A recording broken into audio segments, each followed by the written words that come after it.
Hi everyone, and welcome to another Community Conversations. Apologies that there was no stream last week, but I want to thank Chantel and Georgia for explaining a little bit about why we're doing the Community Conversations. If you want to get involved, you've got a topic that you want to talk about, or you'd like to come on and have a chat about something that's important to you, then please drop us an email at info@portsmouthpride.org.uk. So this week for Portsmouth Pride has been quite an interesting one. Well, I say this week, I mean last week. We were lucky enough to see Portsmouth City Council and COLAS come together to install the rainbow crossing at the Pelican Crossing, just at the top of the common near Clarence Pier. It was all the council's organising, and COLAS did it for free, which is amazing. Shows a lot of unity in the city of Portsmouth. We were invited along to the opening, but unfortunately due to COVID, we could only have a small number of people there, which was devastating. We would have loved to have had all of the Pride team and the entire community come along, but social distancing is still in full force. So we hope that you guys are all staying safe. If you're looking for something to do this weekend, our main sponsors, Hampshire Boulevard, are back open again, and they're open through Wednesday through to Sunday. They get Monday, Tuesday off, and they are having some cabaret every Sunday night from 5:30.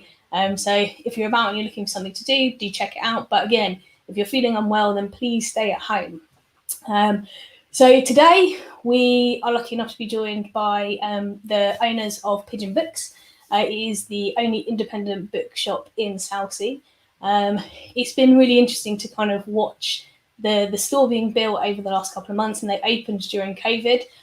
They were actually going to be attending our main event this year, but unfortunately COVID put a bit of a dampener on that. But nevertheless, we are going to bring Mel and Phil in and have a little chat to them about all the amazing things they do at Pigeon Books. And yeah, just have a little bit of a discussion about literature. So come on in. Hi guys. How are you? I'm loving the background for the store. It's absolutely amazing. You probably can't see it very well. We try to position ourselves and the background, but you just see I think it's good. If anybody wants to see more of the store and this amazing look they've got going on, you can head down to the shop, which is number 1 Albert Road. So please do pop in. So yeah, I guess for me, one of the reasons why I wanted to get you guys on here is it is very much about community, and all of the independent businesses really do provide a sense of community for everyone in Southsea and Portsmouth. And as an independent bookshop, it demonstrates the importance of education and learning and expanding our knowledge, and also the fun side of literature as well, because every great film is generally adapted from a book, so why not read the book first? I guess, how did you guys get started? Like, when did you realise that this is what you wanted to do? I have always wanted to own a bookshop. It's been a lifelong dream for me. I'm a writer and have always been a huge bookworm. So it was always this pipe dream, the kind of thing that if I ever win the lottery, I would open a bookshop. Oh wow! And then I've worked retail for a lot of my working life, so it kind of was just quite a natural thing anyway. So between us, we didn't win the lottery. That's not how we happened to come across this. We just had a really silly idea of starting a business so we could have a dog. We haven't done No, I think it's great. I think. I don't have a dog yet. Okay, well the dog is coming. Well, that's good. But no, I think it's really great to kind of have an idea and have a dream and follow it, and to be able to do it and do it in such a cool way as well. Because you guys, the shop is really funky. I think the whole atmosphere with both of you, and even the books that you pick and that you've got for sale are interesting books. They're brilliant. I was just looking through the website today, and it's like there's so much colour and it's really vibrant, and I think that kind of comes across from the store and sort of your guys' personalities as well. I can see a lot of you in it. Yeah, we take a lot of care choosing the books because we've got such a small selection.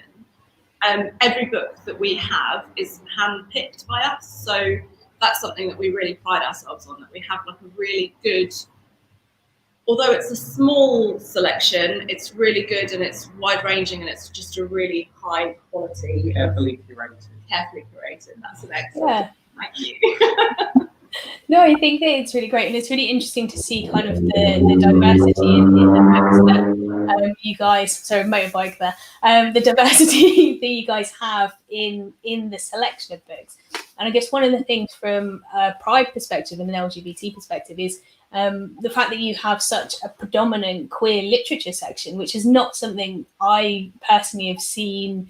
I think it's very kind of niche, but bookshops, you can find it in some of the larger bookshops, but you really have to like look hard.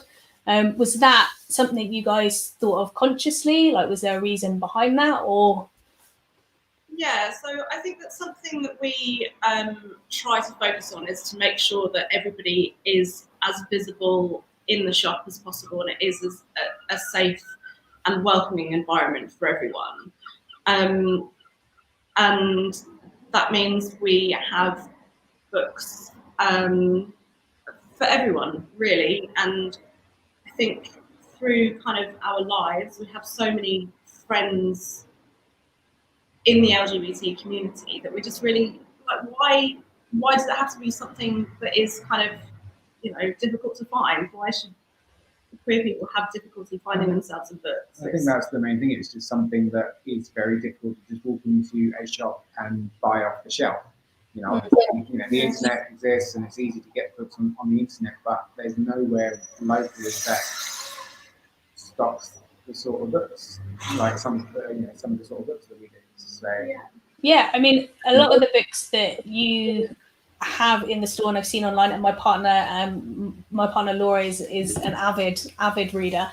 She ordered a handful of books off of you guys, and some of them I'd never even like heard of. I didn't even know that it was a thing. I don't know the name. I was trying to remember the name of one of the books. So I was like, oh, I want to read this because it's about a gay Muslim woman and sort of her experiences. And I was like, that's something that I didn't even know that anyone had written about. But yeah, there's so many fantastic different types of books and on gender, understanding sexuality. And I guess it's somewhere that people can kind of, when you're exploring yourself, to be able to find something that can help with that, or even just read something that you can relate to. So I think that's a lot of what literature is about, is being able to find something that you can understand, you can relate to. And so it's a really positive thing from the LGBTQ plus community to have something so central in Southsea, where, you know, we can go and learn a little bit more about ourselves. And yeah, so thank you guys for that. Well, thanks for supporting us, and you know, we can't do it without customers, and so yeah, it's just nice. I think we're just really lucky, aren't we? And it's excellent that people just like what we're doing, and it feels nice. The reception we've had so far has been really, really good. Yeah, people just seem to like what we've done. No, I think it's really positive, and it's a shame. I mean, you guys opened like right in the middle of COVID. So how was that? Were you sort of nervous? How have things gone? Better than I expected? I mean, nothing this year's quite gone to plan, has it? But I think so we started off like a year ago, kind of obviously with the pop-up shops, and then we were shop sharing with another shop in Albert Road, and thankfully, because we already had that kind of brand sort of built up, a customer base built up, because we weren't able to open the physical shop, we could keep the momentum going a bit. And you know, with doing deliveries and selling online, luckily that meant that we could keep going without being able to open the physical shop. So that when we did finally, you know, we were able to open up, we kind of had everything was in place and we were ready to go. Yeah, because it's a really cool space, because it was a bookshop previously, but I was amazed at this, like the size of it, because I've been in with my partner actually to go and look at it, and there was lots of books everywhere, and it was very chaotic. And you guys have made it really clean and really slick, and it is the kind of place where you want to go. It's really enticing, and the artworks you had, you guys obviously can't see it all, but all of your artwork, I mean, it's fantastic. Absolutely. Do you want to tell us a little bit about putting the aesthetic of the store together? So the first thing that we really wanted to do was make sure that we looked very visually different to the bookshop that was here before. I think we've done all right with that. And I think because we kind of, I don't know, like it feels like the shop sort of feels like it's an outward version of us, really. That, like we really like cool art, and that's what we wanted in our shop, and we really wanted it to be a reflection of who we are as people. We've been able to get like our, friends involved to do things here. Like if we need like something painted, we can ask someone, and then it means that they're involved in the shop as well. And it really is a hub for the community, even from the beginning in the concept stage. It's been a big sort of Southsea hub of collaboration to get it to be as awesome. And I guess to take your idea and to have it become a reality, like how exciting is that? It's been amazing. It doesn't feel real. No. Like it doesn't seem like 5 minutes ago we did our first kind of market stall down in Palmerston Road, and the idea of actually having a shop was a million miles away, and that was only a year ago, and now we've got this, and it still doesn't really feel real. It's been just such an exciting, such a strange, stressful time, but just amazing. It's been, like, honestly, I think the best thing we've ever done. I mean, the best thing that I've ever done. I've done some brilliant stuff as well. We got a couple of questions actually. One of the questions is from Nikki on Facebook, and they have asked, what are your opening hours? So we haven't actually discussed that. So when are you guys open? When can people come down? When can they come see you, browse some books, hopefully buy, a dozen or two? 300, it's fine. So we are open Monday to Saturday, 10 till 4 at the moment. Because of COVID, we're still doing a few deliveries during the week, which is why our opening times are a bit shorter.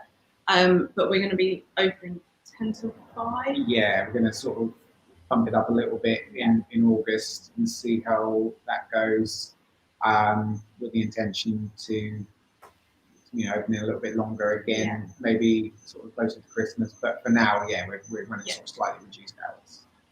Well, no, that's good. Well, any hours at the moment, I think, are good hours because we're still in COVID mode. People still need to stay inside. Social distancing is still happening. So, we need to make sure the second wave doesn't come.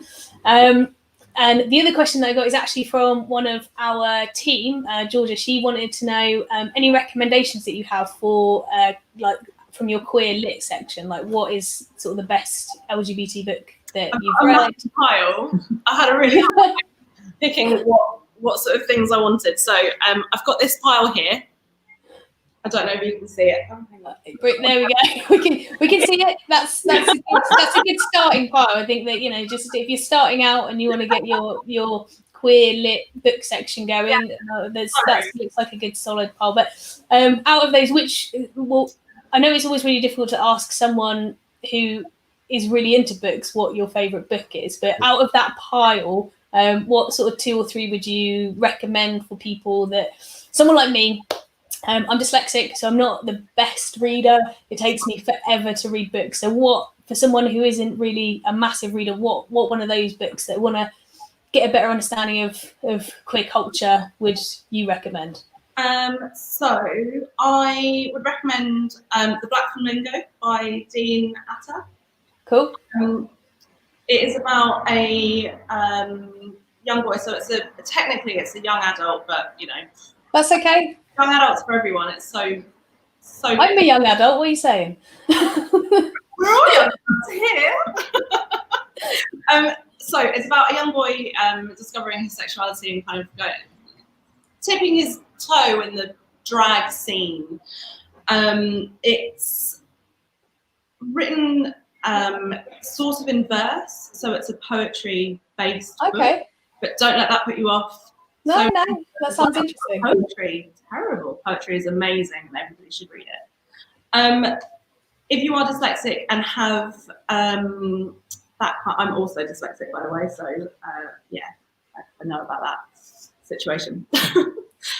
But if I just show you some of the inside, I don't know how well you can see it, but it's written in really different ways.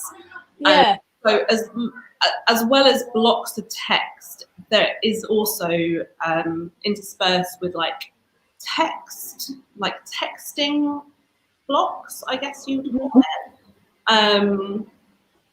And kind of things written on note paper. I don't know if you can see that at all. Well, I'll come in and I'll have a look. But if anyone can't see it, then pop in, have a look. Yeah, it's super good. And because it's written in that it's written in a really interesting way where it is verse. So some of it is ordered in that very traditional poetry style. But it's also a really lovely flowing story. So it's not just like a giant poem that is really difficult to understand. It's really straight. It's beautiful. It's such a good book. I guess it's written in a way that you can kind of get into the rhythm of it. Because I think that's one of the things that I struggle with reading sometimes is kind of getting into the rhythm of sort of what I'm reading and having to go back over sometimes words that I know the word, but I've never actually really seen it written down. It takes me a little while to kind of figure it out. Yeah. But yeah, so I would definitely come in and check it out. It's a really, really great book. It's winning loads of prizes as well. So it's great. Well, that's good to know. One of the other things that I found really interesting that you have on your website as well is the children's books. And especially, I think, obviously, with everything that's kind of going on, I think there's a great opportunity to learn and to get young people learning, is the Little People Big Dreams series, and that really caught my eye. And there's sort of so many of those books going from Jesse Owens all the way through to Greta Thunberg. Such a wide diversity of people that are kind of that you're looking at. When you're coming to look at kind of your children's books, I mean, there's so many books on that list that I'm like, I would really like to read that. What's your sort of inspiration for this? I mean, do you guys have children? You don't have to talk about that if you don't want to. But what is it, nieces and nephews, or just generally, just like me, you look at it and think, oh, this looks really interesting? I think that the thing is with books like that for kids is that kids are very matter of fact about things, and like almost because they haven't yet got it in their head that certain things are maybe like, oh, that's not the way that things are. It's just like, you tell a kid that is the way that things are, and I'm like, oh, okay, yeah, fair enough, sort of thing. So by sort of normalizing things in children's books, I think it's just such a nice thing because kids are really into it, and the stories are kind of, they're dressed up in kind of animal stories and things like that sometimes.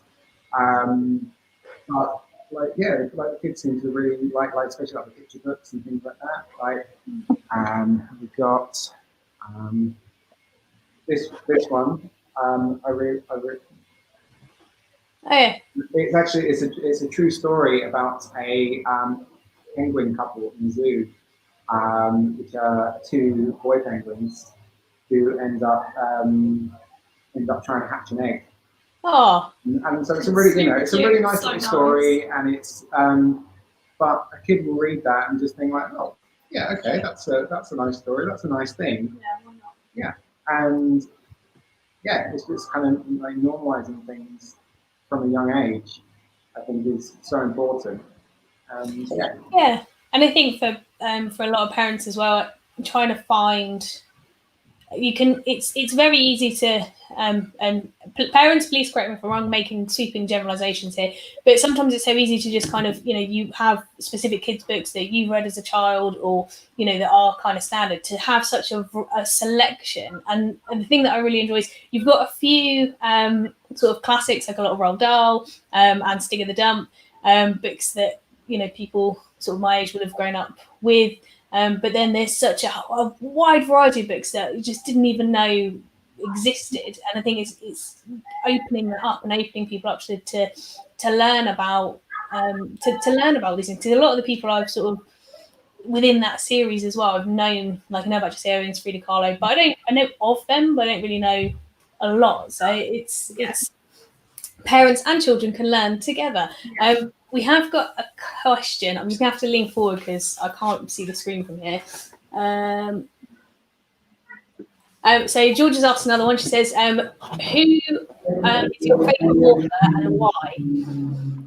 Ah, there we go. It's popped up on the screen. So yeah, either whoever wants to take it first. I feel like Mel should probably answer this one. Who is my favourite author? There are so many. I mean, like, what day of the week are we talking? Because the Monday were a Wednesday. I don't know. That's a really difficult question. A writer that I really love, who I've read a lot, and we also have a lot of her books in the shop, is Sarah Waters. Ah, yes. She writes a lot of, I would say, like, historic fiction, but it's not really like historical. Yeah. No, she was the author of Oranges the Only Fruit. Oranges Aren't the Only Fruit. Is that? So Oranges Aren't the Only Fruit is Jeanette Winterson. Oh, okay. No, that's Sarah Waters. Sarah Waters was she the poet laureate? This is the limited. No. Okay. I'm just getting quiet now. She wrote Fingersmith. Yes, there we go. I knew. There we go. I knew. Got it. I knew. So she wrote Fingersmith, and she's written lots of other books. So, like, kind of not just Victorian, set in the Victorian era, but a couple of her books I think are based in the Second World War and that kind of, so historic, but not that deep dark. It's like almost recent history. I mean, yeah, Victorian, is that recent history? No, not really. I don't know anything about history. In the scheme of history. Don't ask me about that. So, but she's an amazing writer. She's really evocative. She writes really well. She writes women really well. And I know that seems like a weird thing to say, but sometimes the kind of the depth of female characters isn't necessarily there with some writers. It kind of is like, this is a woman and she is good, or this is a woman and she is bad, and doesn't have that kind of variation of characteristics. But yeah, I love her. Phil, do you have a favourite author? No, I don't tend to read a lot of fiction, and I don't really have a reason for that. I just tend to go more for non-fiction stuff. So I like to read about people rather than stories by people, I guess. Yeah. So yeah, I'll tend to read anything kind of about people that I like. A lot of music books, anything involving Japan is excellent.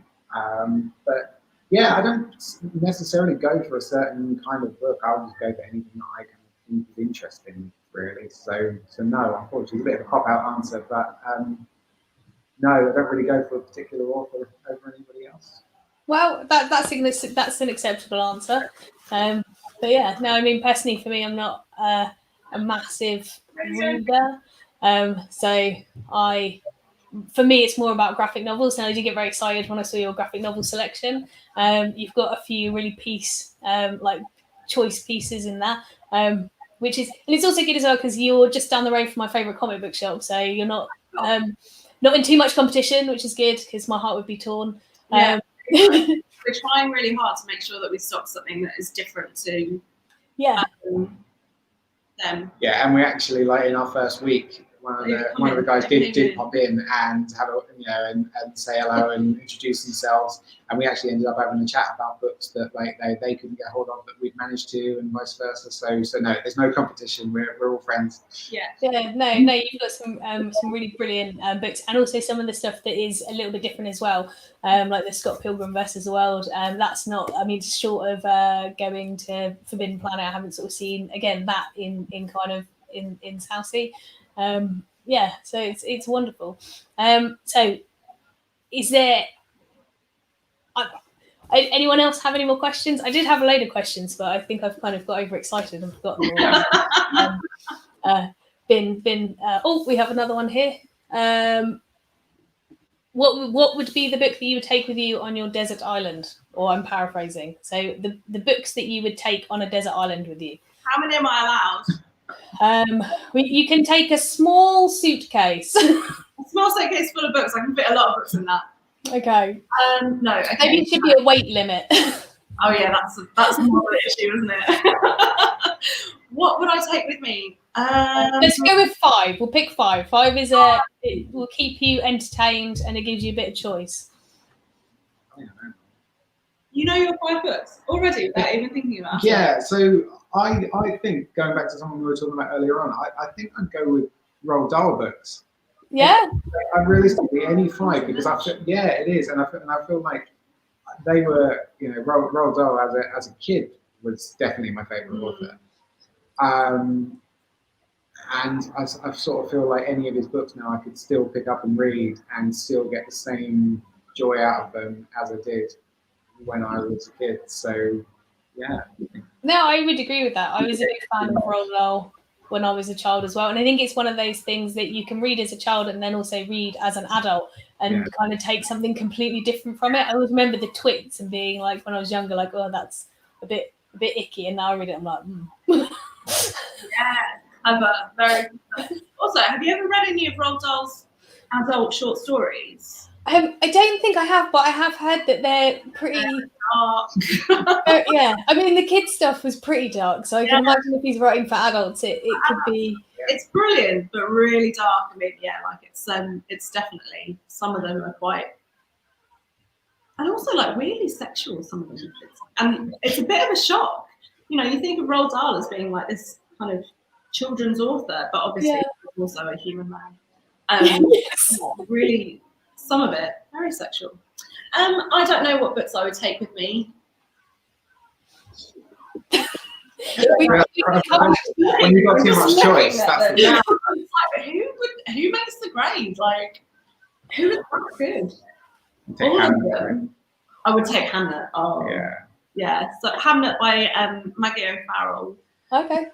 It's a relatively new book. I think it was released in May. Mm-hmm.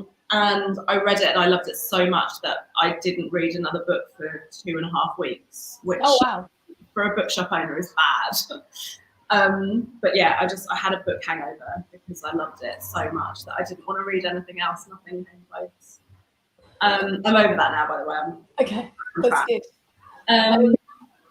So yeah, what are you guys reading at the moment? Like, what is the book that's on your list at the moment? Or, I mean, the one that's at the top of the pile, I guess, for you now. I'm currently reading Miss Benson's Beetle by Rachel Joyce. Rachel Joyce wrote The Unlikely Pilgrimage of Harold Fry. And so far, I love it. So good. We got some personalised postcards from the author as well, which was super. Oh, wow. They're so nice. I've had a little cry when they arrived. And next on my list is a book called Boy Parts by Eliza something Clark. Cool. What is it? What are they about? Or what's that one about? The next one on your list? Boy Parts is I think it's smart. Okay. I don't know how to describe it. I haven't heard much about it, but I have heard that. Yes. So, yeah. Okay. Cool.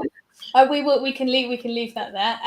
Cool. I think one of the things, just to kind of bring it back around to Pride, is you guys had a lovely window display of a lot of your queer books during Pride Month as well. And I don't think that I actually got to say thank you for that. It was really nice to kind of see, just to see LGBT books from all different authors about all different things just so prominently displayed kind of in your shop window, which was lovely, because it is something that, everything that we're trying to do is to get people out, to get people to be comfortable with themselves, to feel more comfortable in their environment and feel more comfortable in their own skin, and to be able to kind of walk up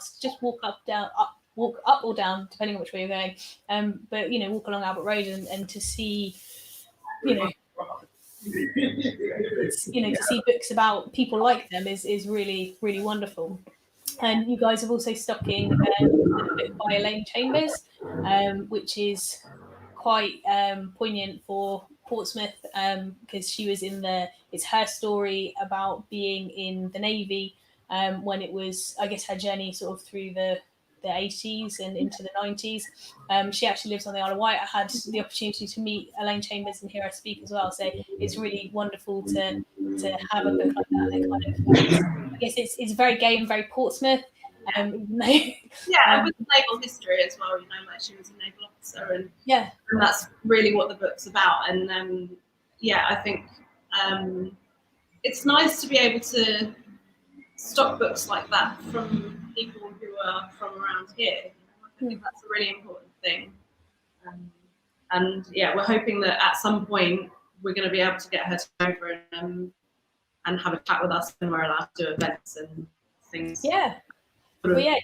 Normal. We have another question. Please, on purpose. Oh, do you intend on holding any book clubs in the store at some point when COVID's calmed down? Yeah, definitely. The plan was always that we wanted to have a nice big space in the shop that we could do book clubs and we could do author events and we can, you know, have readings and things like that, which that's why we wanted to keep the shop nice and big and wide and open and so when we'll be able to do that, I don't know. Obviously we're being very cautious with it at the moment until we're told that we can have gatherings or whatever the case may be. But yes, absolutely. Yeah, and that's completely understandable. You know, once everything calms down and things get back to normal, then people can look forward to this. If people want to keep up to date with you guys and what you're doing, what is the best way for them to do that? Is it on your social medias? Have you got can people subscribe via the website? Because I know that there'll be a lot of people. People can subscribe on the website, but we haven't ever done a newsletter. So okay. Probably Instagram, I think, is what we use the most. Yeah. So very much social media at the moment. And then when one of us gets their act together, that's me.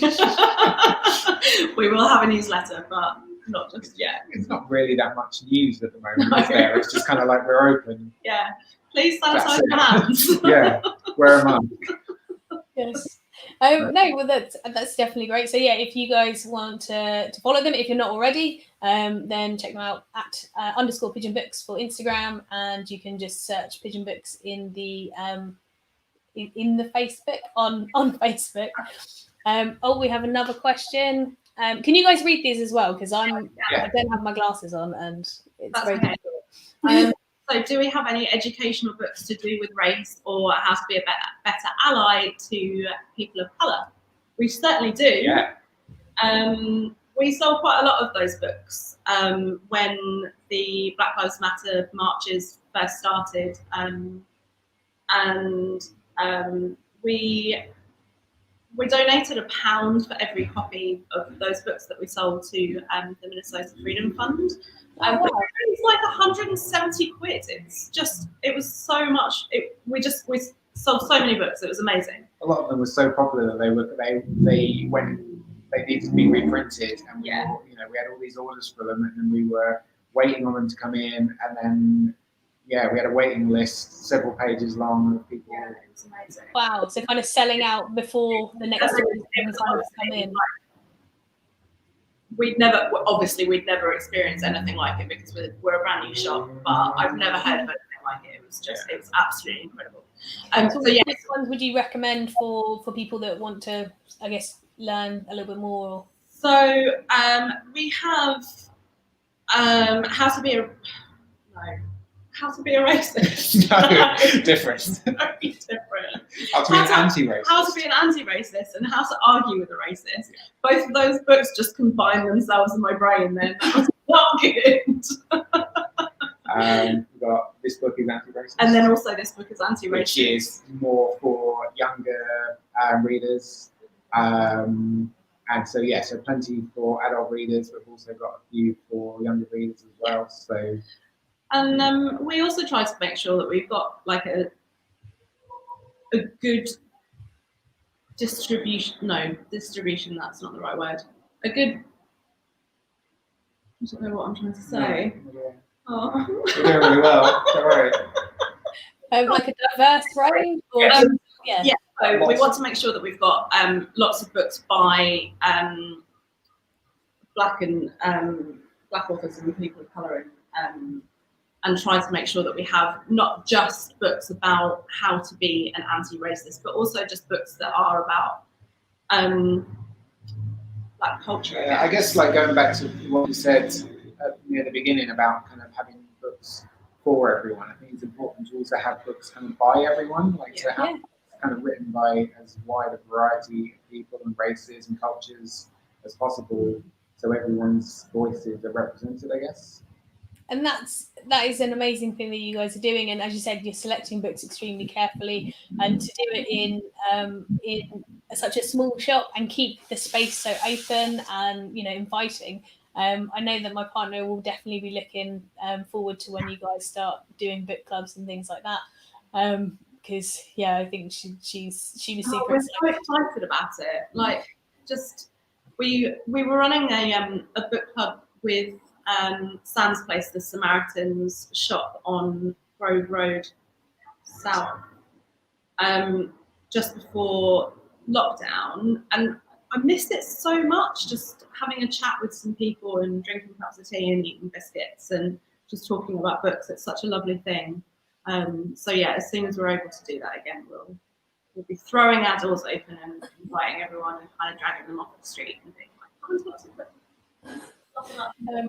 But no, I mean, I'm not the biggest reader. I'm more of an audiobook person. I spend a lot of time. I used to spend a lot of time in my car driving to and from, driving to and from places for work. So for me, I enjoy the stories, and I enjoy different types of stories. But now I have a bit more time on my hands, I will definitely pop in and come and have a look at some of the Little People Big Dreams. I think that's something that really excites me. I'm interested to come and see the whole collection of that. It's such a great series, and they're aimed at children, but I really think that children's books should be read by adults as well, because they're so good. Just some of the people who they cover as well are fantastic. There's people in there that just don't seem to exist in children's books, and the range of people covered in them is fantastic. Yeah, and also, as you said before, and children, for all of us, prejudices is something that are learned, and to have the ability to understand about a wide range of different diverse people in a way that isn't, I guess, too complicated or bogged down a lot of, I don't know, history and words are failing me. But I think that it would be good to kind of have something simple that adults can read and children can read, and we can all learn together. And I think that's kind of the point of everything that we all do. And it's amazing that you guys are in a position to be able to facilitate that for such a wide variety of people within Portsmouth. So thank you for doing that and living your dream. But yes, I know we're kind of running a little bit short of time, because I do end up nattering on for ages. But I guess the other thing I wanted to ask you guys a little bit about, and it's more sort of aimed at Phil, is you were one of our scurvy dogs for the roller derby team. So how, I guess there's no derby at the moment. No, there's not. And so I stopped playing a while back, for various reasons. But I have met such a fantastic bunch of people through derby. I mean, I've met my wife through derby. So it was and still is such a huge part of my life. And I'm not playing now, but I never say never. I might end up putting my skates on again at some point. You can always start a vets team. You never know. And I guess Mel, you said before that you were a referee for roller derby. So do you call him on his fouls at home as well? He doesn't ever do anything wrong. It's really annoying. Oh. No, I wasn't really a very good referee, so. Did you get too excited just watching it, being like, "Oh, that was really good," and then I would fall over my own feet?